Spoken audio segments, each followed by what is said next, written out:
I live in a small town, quiet, out of the way, surrounded by thick woods that go on for miles. The kind of place where the fog clings to the trees in the morning, and at night, it's so dark you can't see your own hands. There are a few other towns nearby, but they're spread out. Empty stretches of road separate us. No streetlights, just the occasional flicker of a porch lamp in the distance. When my mom and I first moved here, I decided to explore the woods behind our house. I figured I'd be fine. Just trees and silence, right? I must have walked about a mile in. The deeper I went, the quieter everything became. No birds, no wind, just stillness. That's when I found them. Huts, a cluster of them, built entirely out of sticks, twine, and animal bones, arranged in a loose circle like some kind of ritual site. There were symbols scratched into the bark of nearby trees, symbols I didn't recognize. I felt something watching me. My skin went cold. I kept walking, ended up by a small river. That's when I heard it. Heavy, wet breathing, right behind me. I turned around fast. No one was there, but the air felt different, charged, heavy, like it was pushing in on me. I didn't wait. I ran. I didn't stop until I was back at the house, and even then, I locked every door and window. A few weeks later, I went back. Stupid, I know. But I needed to know if what I saw was real. Same woods, same path. This time, I saw something. A tall, shadowy figure just behind me. Too tall to be a person. It didn't move when I did, but I could hear footsteps. Crunching leaves, slowly following. I didn't look back, I just ran. Then things got worse. My girlfriend had a dream. She said she was standing in her kitchen, looking out the window. It was pitch black outside, but she could just make out a figure at the edge of the tree line. It stepped closer. It looked like a rotting corpse. Its skin hung in patches, gray and torn.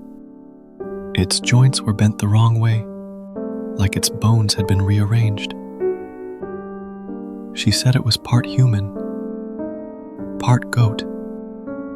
It had long, curved horns, and its mouth stretched impossibly wide. It stared straight at her. Then it screamed, a sound so unnatural it didn't even seem real. She woke up in a cold sweat. The next day, she was talking to her little sister. Mid-sentence, she stopped. Her face went pale. She heard something outside. Then it happened. The same scream, the exact one from her dream. But this time, it was real, right outside her window. Now, I've started hearing things too. Late at night, around 3 a.m., I hear knocking. Always at the same window. 3 taps. Then, nothing. I don't go to the window. I don't want to see what's there. I've set out bowls of salt, burned sage, hung bells by the door, scattered rose petals in every corner. But the knocking keeps coming. And I'm terrified that whatever this thing is, isn't outside anymore. It might already be in. True story time. I was about 4 or 5 years old, and my parents had just separated. My mom was living in a 2-bedroom apartment. I had my own room, but I preferred to sleep in her bed whenever I was staying with her. Our 2 bedrooms were at the end of a hallway directly across from each other. Our apartment was on the first floor, and I remember that it was in the middle of the summer and my mom had a window open in her room, which was directly behind the bed, above the headboard. Anyways, I woke up in the middle of the night and remember sitting up and seeing that our cat was sitting in the door frame of my mom's room. Her door was open and you could partially see into my bedroom. This was strange because our cat was typically always in bed with us. As I was watching him, he walked into my bedroom and meowed.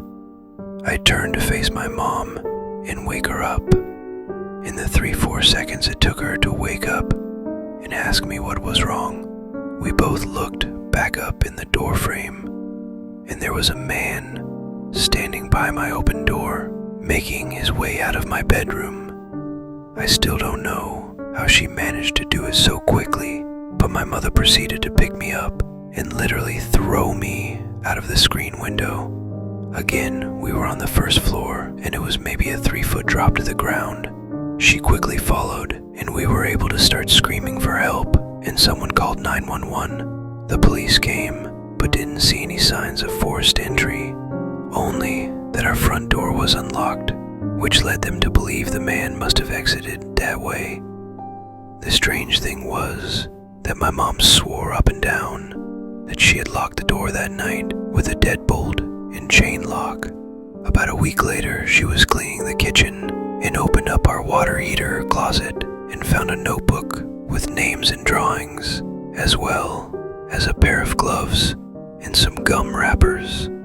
The police were called again, but all they could do was speculate that the man had been in our house and hid until we were asleep.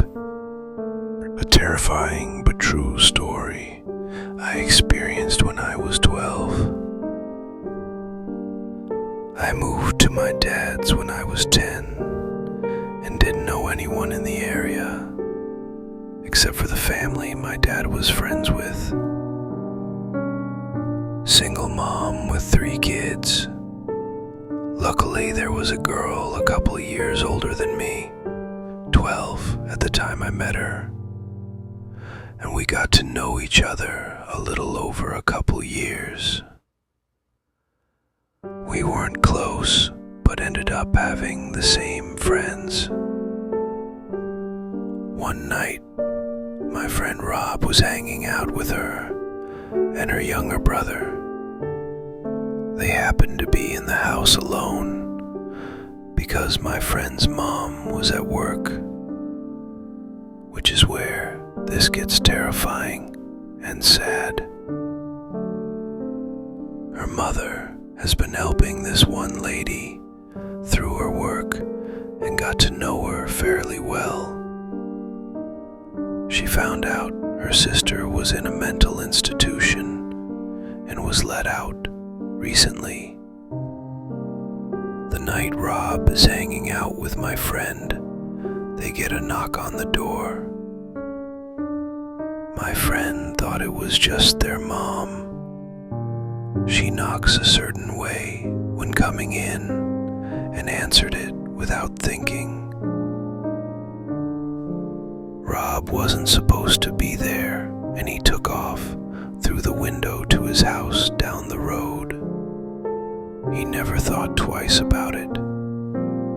Wasn't her mom. It was the sister of the lady her mom was helping, and she figured out through talking to her sister where her family lived and her mom's working schedule. She came in, and this is where I don't know details, and I'm glad I don't. My friend's younger brother got away to the neighbors to call the police. The lady brutally murdered my friend a week from Christmas,